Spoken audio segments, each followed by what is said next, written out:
Hi, I'm Joe Feeks, editor of Poultry Health Today, and I'm with Professor Chuck Hofacre of the University of Georgia. Thanks for joining us, Chuck. Thank you. We're going to be talking about salmonella, and it seems like salmonella and other foodborne pathogens, you always hear about them in the news when there's an outbreak, and usually it can be traced to the way the product was handled or cooked, or maybe the way it was processed or transported. But where does salmonella actually begin? Does it just appear out there in the food chain, or can it actually get started on the farm?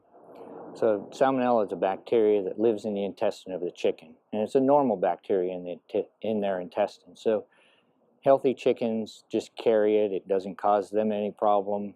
They do just fine with it. The problem comes in that people can't handle Salmonella if they eat it. And so anything that's in the intestine is going to be passed out into the litter, and as the birds go to the processing plant, then we remove the viscera, and if there's any contamination from the viscera or in the feather follicles through the processing, then we can have Salmonella that will be on the final product. And are there types of poultry farms that might be carrying more Salmonella than others? Types of farms, we don't really know. We know that Salmonella, a lot of Salmonella will come from the mother hen to the offspring, and then from the offspring they multiply it in the broiler farm. And whether there's a particular farm type or not, that part we've not really made that correlation. Are there certain management practices that might promote the growth of Salmonella over others? We know that Salmonella can live a long period of time in the environment, and so if we do have a farm that has Salmonella and it has a fairly high level of Salmonella, it can live in the dust and in the litter of those farms for many years. Now, there's a trend in the industry to go toward antibiotic-free, giving the customers what they want. Does that have any impact on the pathogen load of birds going into processing? Not directly. At least the research we've done, it's not a direct, if you're antibiotic-free, you will have higher Salmonella or higher Campylobacter. What we see, though, is that if you're antibiotic-free and don't manage it well so that the birds grow well and you have nice uniform birds, then a lack of uniformity of the broilers results in processing errors, because the machines are set for a nice uniform size.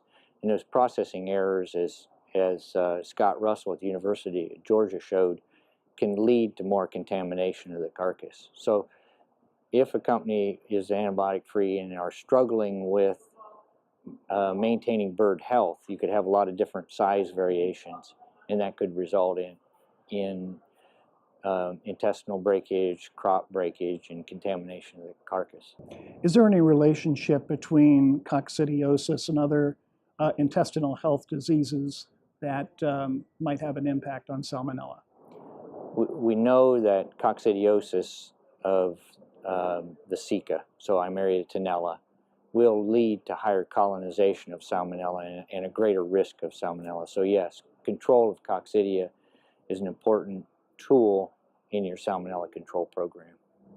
And so when you have Salmonella detected in the processing plant, is that something that can be managed there, or are you just looking at outright condemnations of the birds?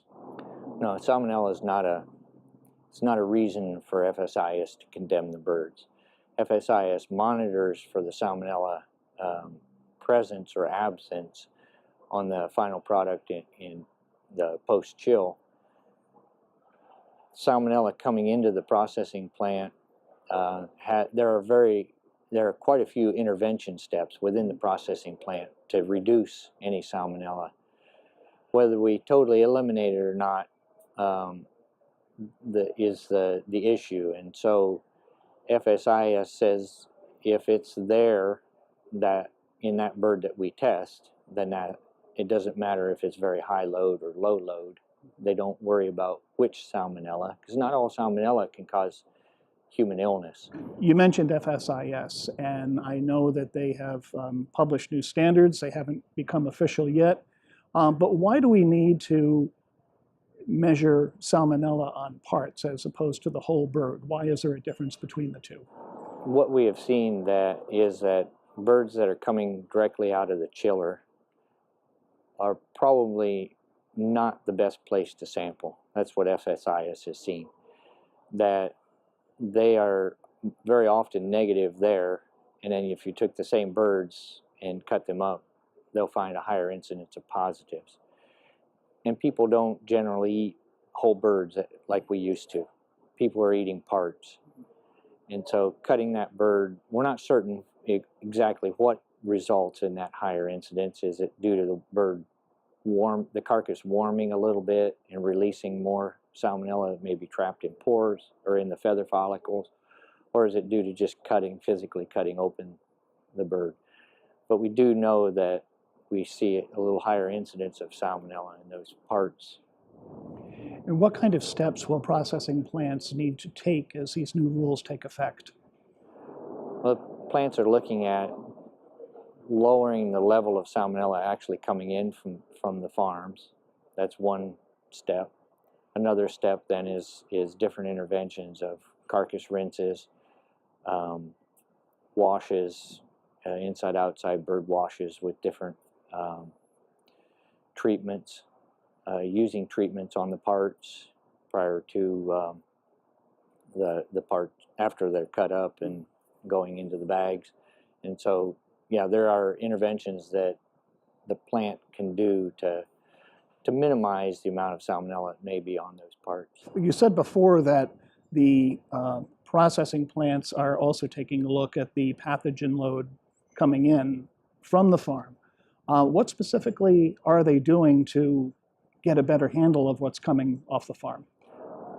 There's not a real easy way to measure what's coming off of the farm as to the true load. You can do that in research settings, and we've done quite a few studies that way, but there's not an easy thing for the companies to do. What they try to do is those interventions on the broiler farm that they know have been shown to help reduce the amount of salmonella that could be coming into the plant, so that you have less for the processing plant to have to reduce.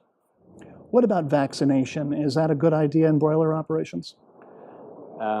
Vaccination has been shown to be effective. Whether it's cost effective if you don't have a salmonella issue becomes the big question.